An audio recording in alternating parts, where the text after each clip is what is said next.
আল্লাহ নবী বলেন কবর পর্যন্ত মৃত ব্যক্তির সাথে তিনটা জিনিস যায়। এক নাম্বার আল আহাল, পরিবার যায়। দুই নাম্বার আল মাল, সম্পদ যায়। তিন নাম্বার আল আমাল, আমল নামা যায়। বলেন কবর পর্যন্ত আমার আপনার লাশের সাথে কয়টা জিনিস যাবে? এক নাম্বার পরিবার, বলেন এক নাম্বার। দুই নাম্বার সম্পদ, এক নাম্বার। দুই নাম্বার, তিন নাম্বার আমল। এবার নবীজি বলেন ইয়ারজিউ ইসনান, তিনটার মধ্যে দুইটা ফিরে আসবে। ইয়ারজিউল মাল ওয়াল আহাল, সম্পদ ফিরে আসবে, পরিবার ফিরে আসবে। ওয়ায়াবকাল আমাল, আমল নামা থেকে যাবে। আবার আপনার সাথে তিনটা জিনিস যাবে, মাল যাবে, পরিবার যাবে, আর আমল নামা যাবে। নবীজি কয় আমল নামাটা ছাড়া আর সব চলে আসবে। আল্লাহ আমাদের সকলকে আমল বাড়ানোর তৌফিক দান করেন। গর্ব অহংকার ছেড়ে সম্পদ যদি কিছু হয় শুকরিয়া আদায় করার তৌফিক দান করেন। তাহলে বলেন তো আমার সম্পদ দেওয়ার মালিককে? সম্পদ পেয়ে মালিককে ভুলে যাওয়া যাবে?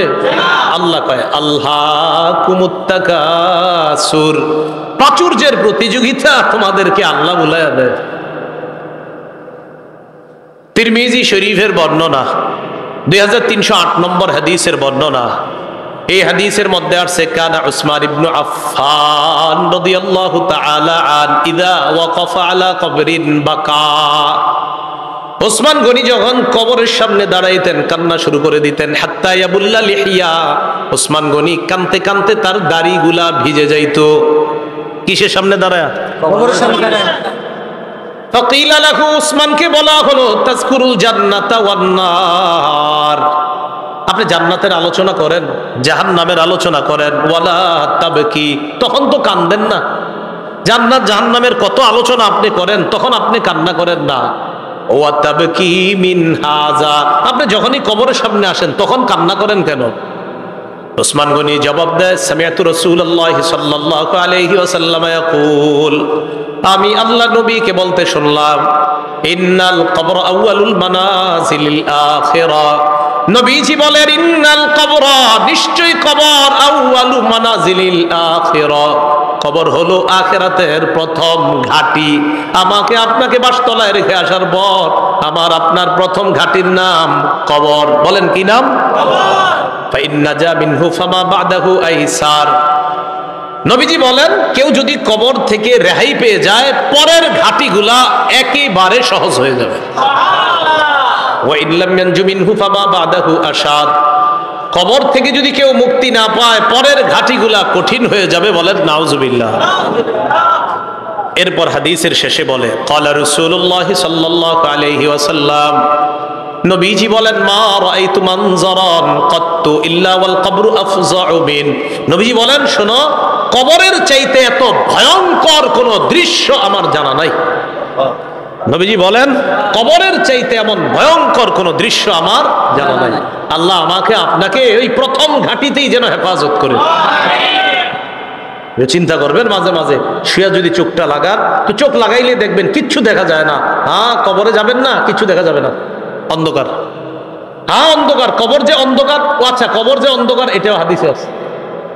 কবর যে অন্ধকার এটা কোথায় আছে? হাদিসে। মুসলিম শরীফের 2104 নম্বর হাদিস, মাদ্রাসা পাঠ্যপুস্তক অনুসারে 956 নম্বর হাদিস।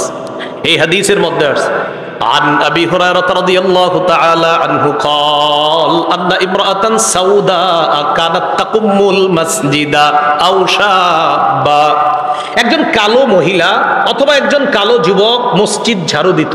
কি ঝাড়ু দিত? আপনারা ঝাড়ু দেননি মসজিদ? না, আপনারা শুধু মুয়াজ্জিন সাহেব আর খাদেমের অপেক্ষা থাকবেন, নিজেরা ঝাড়ু দিবেন। মসজিদ ঝাড়ু দিলে দিল সাফ হয়, পরিষ্কার হয়। এক কালো মহিলা অথবা একজন কালো যুবক মসজিদ ঝাড়ু দিত। হঠাৎ মারা গেছে। মারা যাওয়ার পর সাহাবীরা কবর দিয়ে ফেলছে, নবীরে জানানোর প্রয়োজন মনে করে নাই। বিষয়টা এমন আর কি, ও মারা গেছে, আরে এটা নবীজির আর বলার কি আছে, কবর দিয়ে এরকম। নবীজি সাল্লাল্লাহু আলাইহি সাল্লাম প্রশ্ন করলেন, আচ্ছা ওই কালো মহিলাটা না কালো যুবকটা, হয়তো মহিলা হতে পারে না হয় যুবক, আচ্ছা ওই কালো যুবকটাকে দেখছি না কেন, কোথায় এটা ঝাড়ু দিতে? সাহাবীগণ বললেন হুজুর সে তো মারা গেছে। আচ্ছা মারা গেছে মানে? আফালা কুনতুম আযানতুমুনি, তো আমাকে জানাবা না তোমরা? হাদিসের মধ্যে আসছে কান্নাহুম সাগগারু আমরাহা আও আমরা, সাহাবীরা বিষয়টা হালকা মনে করছে, তাই নবীরে জানায় না যে হুজুর একজন মারা গেছে, ঝাড়ু দিত, কবর দিয়েছে। নবীজি কো আমারে জানাইলা না কেন তোমরা? দুল্লুনি আলা কবরিহা আও আলা কবরিহি, তাড়াতাড়ি তার কবর আমারে দেখাও, নিয়ে যাও।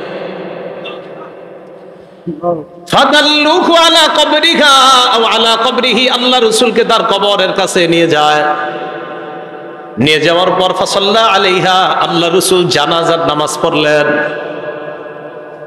আপনারা আবার এই আমল করেন না, কিন্তু এটা রাসূলের জন্য খাস। জানাজার নামাজ পড়ার পর আল্লাহ নবী বললেন ইন্না হাদিহিল কুবুর মামলুআতুন যুলমান আলা আহলিহা। আল্লাহ নবী বললেন এই কবরগুলা অন্ধকারে পরিপূর্ণ। নবীজি বললেন এই কবরগুলা অন্ধকারে পরিপূর্ণ। কবরগুলা বলেন অন্ধকারে, কবরগুলা একবার ভাবেন, চোখটা বন্ধ করে, অন্ধকার, কিচ্ছু দেখা যায় না। আল্লাহ নবী কয় এই কবরগুলা অন্ধকারে পরিপূর্ণ।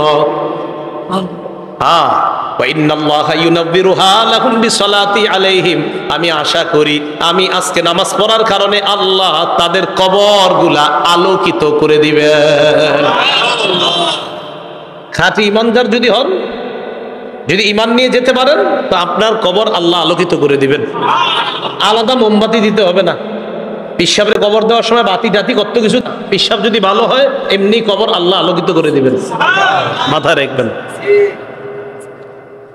তাহলে কবর অন্ধকার একটা জগতের নাম, দুনিয়াতে থাকতে এটা আলোকিত করার ব্যবস্থা করতে হবে। আল্লাহরে বলা, আল্লাহ আমার কবরটা জান্নাতের বাগান বানায়া দিয়েন, আমার কবরটা আলোকিত করে দিয়েন। আল্লাহ বাবা মারা গেছে, বাবার কবরটা জান্নাতের বাগান বানান, বাবার কবরটাকে আপনি আলোকিত করে দেন, এইভাবে বলা। তাহলে কবর অন্ধকার জগৎ, এটা জানলাম। কবরের মধ্যে দাজ্জাল যেমন ফিতনা, দাজ্জাল দুনিয়ার জন্য সবচেয়ে বড় ফিতনা হলো দাজ্জাল। নবীজি কয় এই দাজ্জালের ফিতনার মতো কবরে কারো কারো জন্য ফিতনা হবে, দাজ্জালের ফিতনার মতো ভয়ঙ্কর ফিতনা। মুসলিম শরীফের বর্ণনায় আসছে মা বাইনা খালকি আদম ইলা কিয়ামিস সাআ খালকুন আকবারু মিনাদ দাজ্জাল। আদম নবী থেকে কিয়ামত পর্যন্ত যত সৃষ্টি আছে এর মাঝে সবচেয়ে ভয়ঙ্কর সৃষ্টি হলো দাজ্জাল। কে? দাজ্জাল। নবীজি কয় কারো কারো কবরের অবস্থা হবে এই দাজ্জালের ফিতনার মতো। সহিহ বুখারীর বর্ণনা 922 নম্বর হাদিস।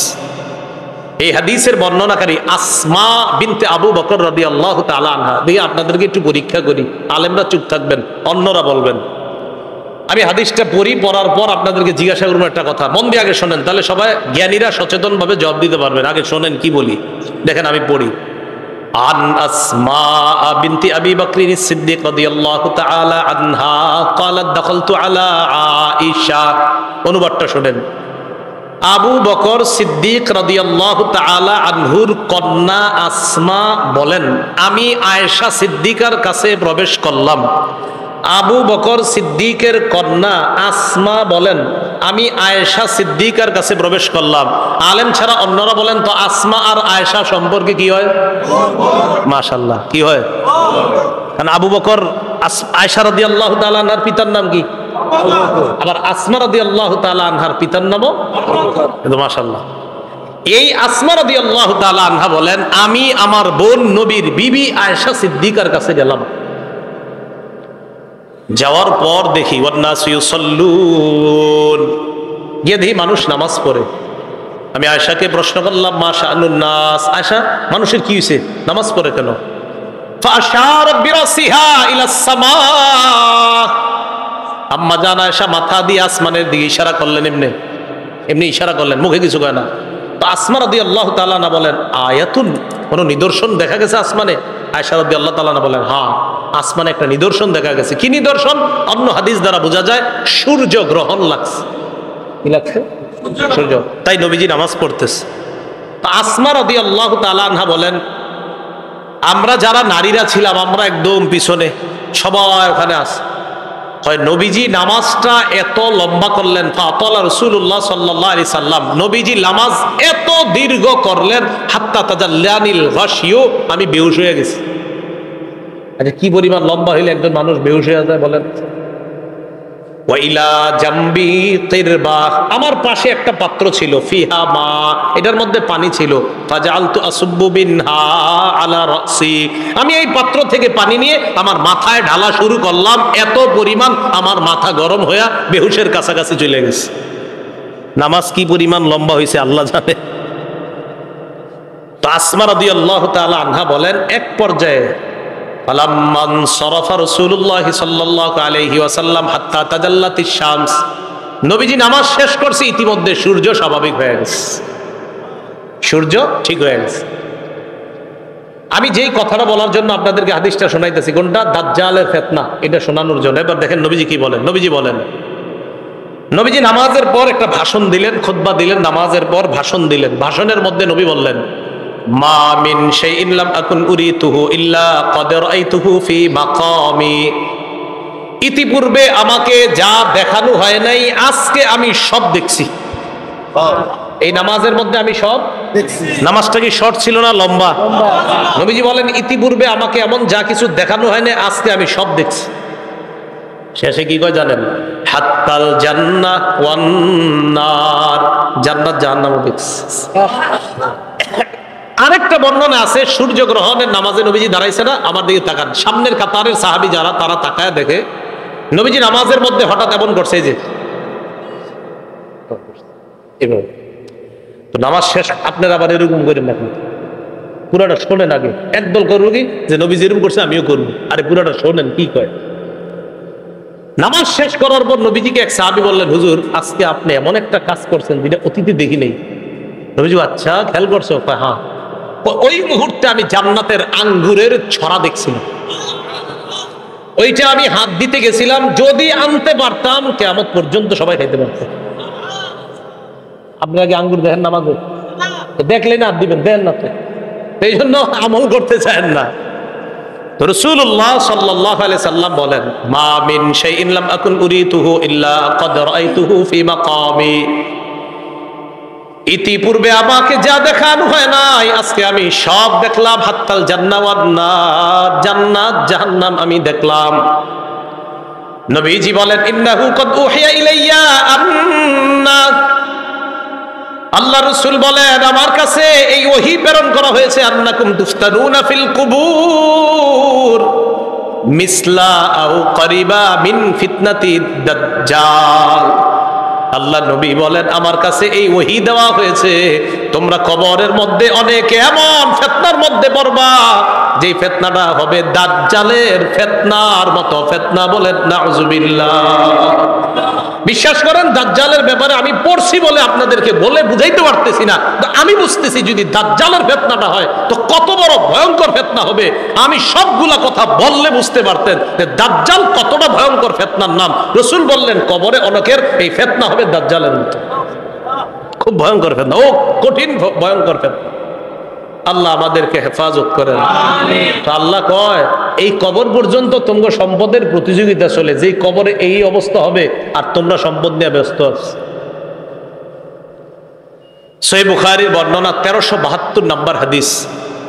এই হাদিসের বর্ণনাকারী আম্মা জান আয়েশা সিদ্দিকা রাদিয়াল্লাহু তাআলা আনহা, তিনি বলেন, আন্না ইয়াহুদিয়াতান দাখালাত আলা আয়েশা সিদ্দিকা রাদিয়াল্লাহু তাআলা আনহা ফাসালাত আন আযাবিল কবর।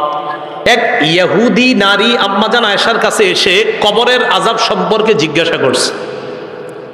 আম্মা জান আয়েশা সিদ্দিকা রাদিয়াল্লাহু তাআলা আনহা জবাব দিলেন, আযাকিল্লাহু মিন আযাবিল কবর, আল্লাহ তোমারে গজবে কবরের আযাব থেকে হেফাজত করুক। এটা আম্মা জান বইলা নবীজির কাছে গেছে। ফাসালাত আয়েশা রাসূলুল্লাহ সাল্লাল্লাহু আলাইহি ওয়াসাল্লাম আন আযাবিল কবর। আম্মা জান আয়েশা আল্লাহ রাসূলকে কবরের আযাব সম্পর্কে জিজ্ঞাসা করলেন। আল্লাহ নবী জবাব দিলেন, আযাবুল কবর, হ্যাঁ কবরের আযাব সত্য।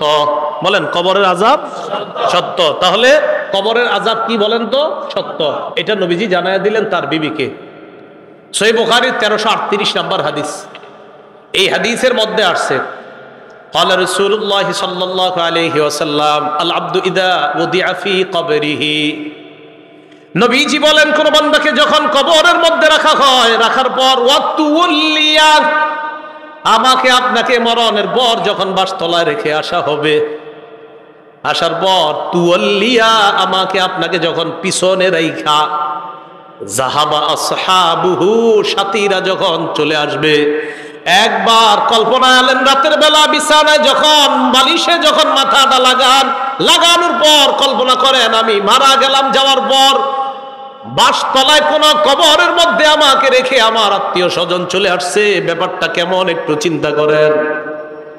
আল্লাহ নবী কয়, কোন ব্যক্তিকে কবরের মধ্যে রাখার পর তুয়াল্লিয়া, কবরটা পিছনে রাইখা, যাবা আসহাবুহু, যখন তার সাথীরা চলে আসে, বাবা চলে আসে, ভাই চলে আসে, সন্তানরা চলে আসে, আত্মীয় স্বজন সবাই চলে আসে, আল্লাহ নবী বলেন বেশি দূর যায় না, হাত্তা ইন্নাহু লা ইয়াসমাউ কুরআনি আলিহিম, আমরা যে হাইটা হাইটা আসি, আমাদের হাঁটার পায়ের জুতার আওয়াজগুলা ওই কবরবাসী শুনতে পায়। শুনে কেন শুনে জানেন? ওই মুহূর্তে তার দেহের মধ্যে আত্মাটা আল্লাহ দিয়ে দেয়। কেন দেয়? ফায়াতিয়ানিহি মালাকান, দুইজন ফেরেশতা তার কাছে আসে। এটা আবু দাউদের বর্ণনা আর বুখারীর বর্ণনা। আতাহু মালাকান ফাআকআদা, আবু দাউদের বর্ণনা ফায়ুকঈদানি, দুই ফেরেশতা এসে তারে বসায়, বসানোর পর তারে প্রশ্ন করে। এর মধ্যে তিন প্রশ্নের মধ্যে একটা প্রশ্ন হলো আল্লাহর নবীর ব্যাপারে জানতে চায়, তাকে চিনুনি? ওই ব্যক্তি ইমানদার হলে যদি তিনটা জবাব সুন্দরভাবে দেয়, আর আল্লাহ নবীর ব্যাপারে যদি বলে আশহাদু আন্না মুহাম্মাদার রাসূলুল্লাহ, আমি সাক্ষী দিচ্ছি তিনি আল্লাহর রাসূল, এই কথা বলার পর ওই ব্যক্তিকে বলা হবে উনজুর ইলা মাকআদিকা মিনান নার, তুমি তোমার জাহান্নামের আসনটার দিকে তাকাও, এটা তোমার জাহান্নামের আসন। তো এই ব্যক্তি জাহান্নামের আসনের দিকে তাকাবে। এরপর বলা হবে আবদালাকাল্লাহু মাকআদাম মিনাল জান্নাহ, জাহান্নামের আসনের পরিবর্তে আল্লাহ তোমাকে জান্নাতের আসন দান করছে। আল্লাহ কয় এই কবরে তুমি থাকতে হবে, আমরা থাকতে হবে। আল্লাহকুমুত তাকাসুরু হাত্তা যুরতুমুল মাকাবির, কবর পর্যন্ত সম্পদের প্রতিযোগিতা তোমাদের চলছে।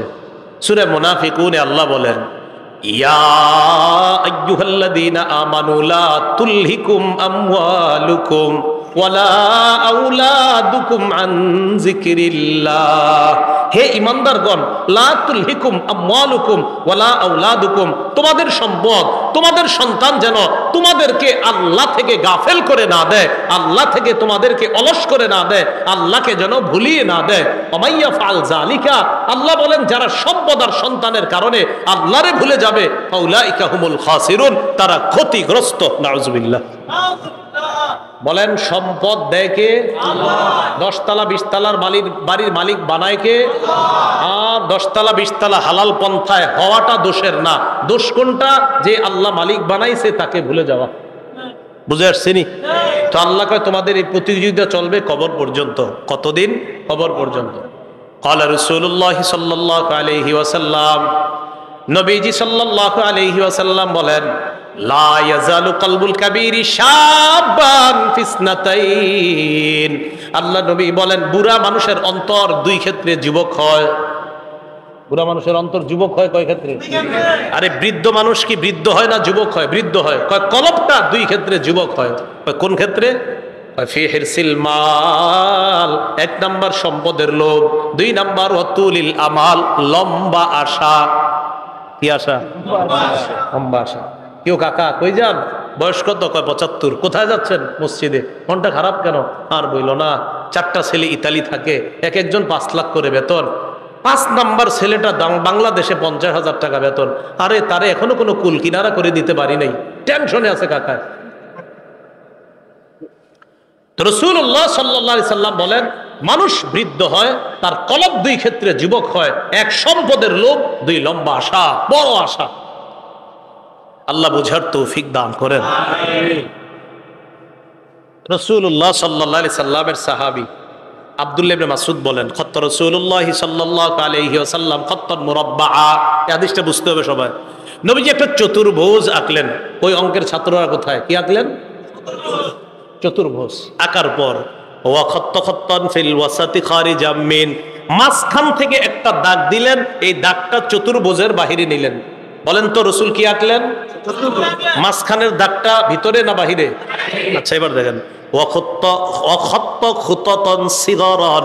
মাঝখানে ছোট ছোট কিছু দাগ দিস। এটা চতুর্ভুজ, মাঝখানে ছোট ছোট কিছু দাগ আর মাঝে একটা বড় দাগ, এই আশেপাশে কিছু ছোট ছোট দাগ, মাঝখানে লম্বা একটা দাগ। বলেন তো লম্বাটা কি ভিতরে আছে না বাহিরে? আচ্ছা, একটু বুঝছেন নি কথা? সুম্মা ক্বালা রাসূলুল্লাহ সাল্লাল্লাহু আলাইহি ওয়াসাল্লাম, নবীজি বলেন হাদাল ইনসান, মাঝখানের দাগটা হলো মানুষ, মাঝখানের দাগটা মানুষ। ওয়া হাদাল্লাযী মুহীতুন বিহি আও ক্বাদ আহাতা বিহি আজালু, চারদিকের চতুর্ভুজটা এটা হলো তার আয়ু, জীবন। এবার বলেন চারপাশে এই যে চতুর্ভুজটা, মাঝের দাগটা বলেন, মাঝের দাগ চতুর্ভুজ, চতুর্ভুজ আয়ু মানে জীবন, এই জীবন এটা তার জীবন, মাঝে মানুষ। দাগ কি শেষ না মাঝে ছোট ছোট কিছু আছে? মাঝের ছোট ছোট দাগগুলা হাদিহিল আরাজ, এগুলা তার পেরেশানি, বিপদ, বালা মুসিবত, রোগ বিমারি, একটা আসে ভালো হয় আর একটা আসে, এরকম চলেনি জীবনে, একটার পর একটা আসতে থাকে। এই আসতে আসতে এক পর্যায়ে আবার জিজ্ঞাসা করছি, চারদিকের দাগ আয়ু, মাঝের দাগ ছোট্ট ছোট্ট দাগগুলা বালা মুসিবত, বিপদ আপদ, ব্যস্ততা। মাঝখানের দাগটা কি চতুর্ভুজের ভিতরে না বাহিরে? নবীজি বলেন মানুষ মারা যায়, বাহিরে যেই দাগটা এটা হলো তার আশা, মানুষ মারা যায় আশাগুলা থেকে যায়। আশা কি জীবনের ভিতরে না বাইরে? এই যে মানুষ, ওর আশা হলো এত বড়, ও হলো একটু, এবার বাহিরে যেটা এটা হলো ওর আশা। নবীজি কয় মানুষের জীবন এতটুকু, মানুষটা এতটুকু, ওর আশা এতটুকু, ও মারা যায় আশাগুলা থেকে যায়। ভাই বুঝছেন নি আপনারা? তো আল্লাহ পাক রব্বুল আলামিন বলেন আলহাকুমুত তাকাসুর হাত্তা যুরতুমুল মাকাবির, কবর পর্যন্ত এই সম্পদের প্রতিযোগিতা, প্রাচুর্যের প্রতিযোগিতা তোমাদের চলতেই থাকে। আল্লাহ আমাদেরকে কবরের প্রস্তুতি নেওয়ার তৌফিক দান করেন। আচ্ছা, এরপরে দেখেন কি বলে, কাল্লা সাউফা তা'লামুন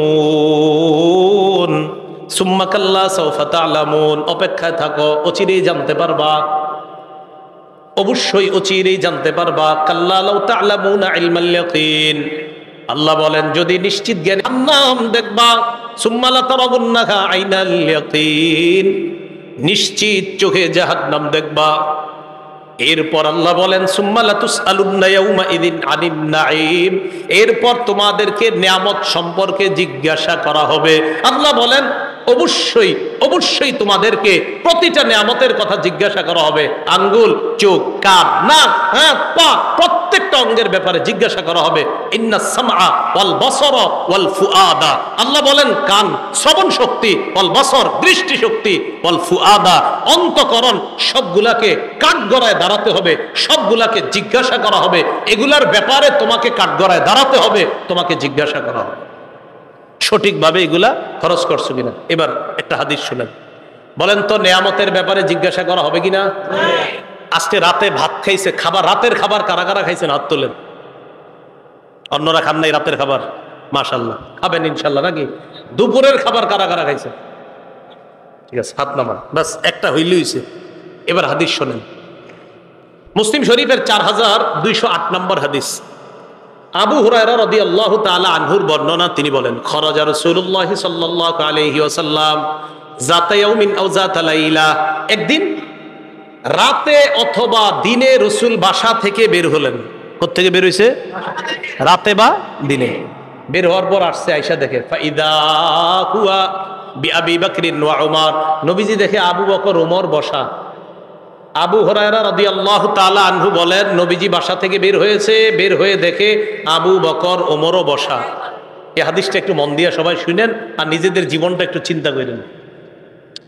নবীজি তাদের দুইজনকে প্রশ্ন করলেন, আবু বকর এবং ওমর, এই দুই সাহাবী, বিখ্যাত দুই সাহাবীকে প্রশ্ন করলেন, আচ্ছা তোমরা এইখানে এই মুহূর্তে কেন? মা আখরাজাকুমা ফি হাদিহিস সাআ, এই সময়ে তোমরা এখানে কেন? অসময়ে মানে এই সময় মানে অসময়ে, আরে এই সময়ে তোমরা এখানে কেন? এই হাদিস দ্বারা বোঝা যায় সাধারণত যে সময় মানুষ ঘর থেকে বেশি একটা বের হয় না, ওই সময়ে নবীও বের হইলেন, আবু বকরও বের হইছে, ওমরও বের হইছে। নবী বের না হইলে জিজ্ঞাসা করে কেন? তো আবু বকর ওমর জবাব দিলেন, আহারে কি জবাব দেয় দেখেন, ক্বালাল জুউ ইয়া রাসূলুল্লাহ, হুজুর খিদা লাগছে, ক্ষুধার কারণে বের হইছি। সম্পদ সব ছেড়েছে মক্কায়, নবীর সাথে চলে এসে মদিনায়।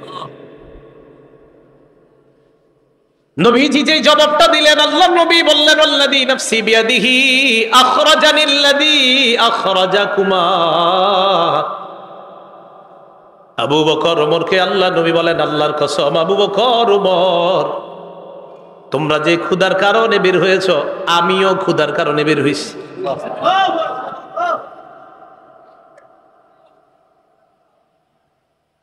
আমি যখন এটা পড়ছি, বিশ্বাস করেন, কি দেখেন, দুই সাহাবীর আগে বলছে কেন বেরোছো? হুজুর ক্ষুধা। নবীজি কয় আমিও তো ক্ষুধায় বেরোছি। কওমু, চলো আমার সাথে চলো। ফাকামু মাআ, দুই সাহাবী আল্লাহ নবীর সাথে চললেন। ফাতা রাজুলাম মিনাল আনসার, এক আনসারী সাহাবীর বাড়িতে গেলেন। ফাইদা হুয়া লাইসা ফি বাইতিহি, সাহাবী বাড়িতে নাই। রাআতহুল মারআ, ঘর থেকে আনসারীর বিবি দেখা ফেলছে, সর্বনাশ, আমাদের বাসায় এই তিনজনকে। আল্লাহু আকবার। মহিলা চিনে ফেলছে, ভিতর থেকে বলতেছে মারহাবা, স্বাগতম স্বাগতম। এমন মেহমান পাইলে কে স্বাগত না জানায়? আরে সাহাবী রাসূলুল্লাহ সাল্লাল্লাহু আলাইহি সাল্লাম আর আবু বকর ওমরকে যখন আনসারী সাহাবীর বিবি দেখলেন, ভিতর থেকে বলা শুরু করলেন স্বাগতম স্বাগতম, আপনারা ভিতরে আসেন, ঘরে বসেন। নবীজি ঘরে গিয়ে বললেন, আইনা ফুলান, স্বামী কোথায়? মহিলা ভিতর থেকে জবাব দিলেন, যাহাবা ইস্তাজিবু লানা মিনাল মা, হুজুর মিষ্টি পানি আনতে গেছে আমাদের জন্য। এবার দেখেন কি হয়, ইতিমধ্যে আনসারী সাহাবী আসছে।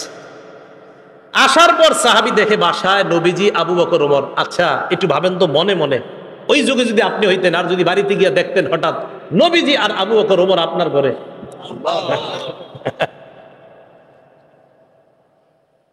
সাহাবী দেখে কি কয়, মা আহাদুল ইয়াউমা আকরামা আদিয়াফা মিন্নি। সাহাবী কয়, আজকে আমার চাইতে শ্রেষ্ঠ মেহমান, আজকে আমি যে শ্রেষ্ঠ মেহমানদেরকে পাইছি, আমার চাইতে শ্রেষ্ঠ ভাগ্যবান আর শ্রেষ্ঠ মেজবান আর কেউ নাই। আমি এমন তিনজন মেহমান পাইছি। তাড়াতাড়ি বাগানে গেছে, খেজুর বাগানে। যা আবিল আজক, খেজুরের ছড়ি নিয়ে আসছে। ফিহি বুসরুন আর রতবুন ওয়া ইয়াবিস, শুকনা খেজুর আছে, ভিজা খেজুর আছে, কাঁচা খেজুর আছে। আইনা কয় যেটা মন চায় এটা খায়। আখজাল মুদিয়া, ছুরি নিছে, চাকু নিছে। নবীজি কই যাও? হুজুর পশু জবাই করতে হবে। কি জবাই করবে? মানে পেরেশান হয়ে গেছে, আমি এই তিন মেহমানকে কেমনে মেহমানদারি করবে? পশু জবাই করতে হবে। নবী কয় ইয়াকা ওয়াল হালুব, এই তুমি আবার মাথা গরম কইরা দুধ আলু কোনো পশুরে জবাই করো না। দুধ দেয় যে পশু, বর্তমানে দুধ দিতেছে, এরকম পশু জবাই করো না। জি ঠিক আছে। ফাজাবা হালাহুম, স্বাভাবিক একটা বকরি জবাই করছে। নবীজিরে গোস্ত দিয়ে, খেজুর দিয়ে, মিষ্টি পানি দিয়ে মেহমানদারি করলেন। করার পর যেই কথাটা নবী বলছে, এটা বলার জন্য আপনাদেরকে লম্বা হাদিসটা শোনাইলাম। নবীজি আবু বকর ওমরকে বললেন, আবু বকর ওমর, বাহিরে আসছিলা কিভাবে বলো তো? হুজুর ক্ষুধায় আম করে বাহিরে নিয়ে আসছে। নবীজি কয়, আবু বকর ওমরকে বললেন, এখন খাইছো? কয় হ্যাঁ। নবীজি বললেন, লাতুস আলুদনা আন হাদা ইয়াউমাল কিয়ামাহ, এই যে খানাগুলা খাইছো না, পেট ভরছো না, এই ব্যাপারেও কিয়ামতের ময়দানে আল্লাহর কাছে জবাবদিহিতা করতে হবে। অবশ্যই অবশ্যই তোমাদেরকে এই ব্যাপারে জিজ্ঞাসা করা হবে। এই খানা খেয়ে আল্লাহর ইবাদত করছো কিনা? এই খানা খেয়ে তুমি সঠিকভাবে চলছো কিনা? আল্লাহ তোমারে খাওয়াইছে, খাওয়ানোর পর আল্লাহর হুকুম তুমি পালন করছো কিনা? এই ব্যাপারে জিজ্ঞাসা করা। বুঝাইতে চাইলাম, এই সূরা তাকাসুরের শেষে কি বলতেছে দেখেন। প্রথম দিকে বললেন সম্পদের কারণে আমারে ভুলে যাও, এরপরে বললেন কবরকে স্মরণ করো, শেষের দিকে বললেন এই নিয়ামতের ব্যাপারে জিজ্ঞাসা করবো, কিন্তু এত এত সম্পদ দিলাম মনে করবো না এমনি ছেড়ে দিব আমি আল্লাহ, আমি সব জিজ্ঞাসা করব। এই সূরা থেকে প্রধান তিনটা আমাদের শিক্ষা। এক নাম্বার, সম্পদের প্রতিযোগিতা করা নিষেধ। দুই নাম্বার, সম্পদ হওয়া দোষের না, কিন্তু সম্পদের কারণে আল্লাহকে ভুলে যাওয়া যাবে না, এটা দুই নাম্বার শিক্ষা।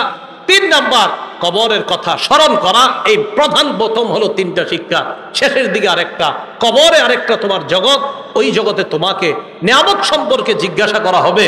কিয়ামতের ময়দানে তোমাকে 5 প্রশ্ন করার আগে তোমার পা দুইটা সামান্য সময়ের জন্য নড়বে না। এই 5 প্রশ্ন করার জন্য আল্লাহর কাছে প্রত্যেককে দাঁড়াতে হবে। এর মধ্যে একটা হলো সম্পদ কোত্থেকে আনছো আর কোথায় ব্যয় করছো, এই কথা আল্লাহর কাছে জবাবদিহিতা করতে হবে। আল্লাহ পাক রব্বুল আলামিন আমাদের সকলকে কবরের প্রস্তুতি নিয়ে দুনিয়া থেকে যেন আমরা যেতে পারি, আল্লাহ তৌফিক দান করেন। আমিন ওয়া আখিরু দাওয়ানা আনিল হামদুলিল্লাহি রাব্বিল আলামিন। মাদ্রাসার প্রতিষ্ঠাতা যিনি, তার জন্য আমরা দোয়া করব, এলাকাবাসী সবার জন্য আমরা দোয়া করব। আল্লাহুম্মা সাল্লি আলা মুহাম্মাদি ওয়া আলা আলি মুহাম্মাদ কামা সাল্লাইতা আলা ইব্রাহিম ওয়া আলা আলি ইব্রাহিম ইন্নাকা হামিদুম মাজিদ। আল্লাহুম্মা বারিক আলা মুহাম্মাদি ওয়া আলা আলি মুহাম্মাদ কামা বারাকতা আলা ইব্রাহিম ওয়া আলা আলি ইব্রাহিম। একটা আবেদন আপনাদের কাছে হাত জোর করে করব। ঢাকা ফজরের নামাজ 4:40-এ, দেশগ্রামে কয়টায়? 40-45-এ ফজরের নামাজটা সবাই পড়বেন। এত রাত পর্যন্ত এই সময়ে বয়ান করাটা উচিত হয় না আসলে। 10টা, 10:30টার মধ্যে বা 11টার মধ্যে সর্বোচ্চ শেষ হওয়া উচিত ছিল, যেহেতু রাত ছোট। আল্লাহর রাস্তায় আপনারা ফজর নামাজটা পড়বেন তো ইনশাআল্লাহ? হ্যাঁ, আমারে কিন্তু দাঁড় করায় না আল্লাহর সামনে। আল্লাহর রাস্তায় আপনারা ফজরের নামাজটা পড়েন সবাই। এই মাহফিল একটু বেশি হয়ে রাত হয়ে যাওয়ার কারণে যেন এই কথা আল্লাহর কাছে বলতে না হয় যে আল্লাহ মাহফিল এত রাত হইল কেন, এর লেগে আমি ফজর করিনি। আল্লাহর রাস্তায় আপনারা সবাই ফজরটা পড়েন। জি। আল্লাহুম্মা সাল্লি আলা মুহাম্মাদি ওয়া আলা আলি মুহাম্মাদ কামা সাল্লাইতা আলা ইব্রাহিম ওয়া আলা আলি ইব্রাহিম ইন্নাকা হামিদুম মাজিদ। আল্লাহুম্মা বারিক আলা মুহাম্মাদ ওয়া আলা আলি মুহাম্মাদ কামা বারাকতা আলা ইব্রাহিম ওয়া আলা আলি ইব্রাহিম ইন্নাকা হামিদুম মাজিদ। আলহামদুলিল্লাহি রাব্বিল আলামিন ওয়াল আকিবাতু লিল মুত্তাকিন ওয়াস সালাতু ওয়াস সালামু আলা সাইয়্যিদিল আমবিয়া ওয়াল মুরসালিন ওয়া আলা আলিহি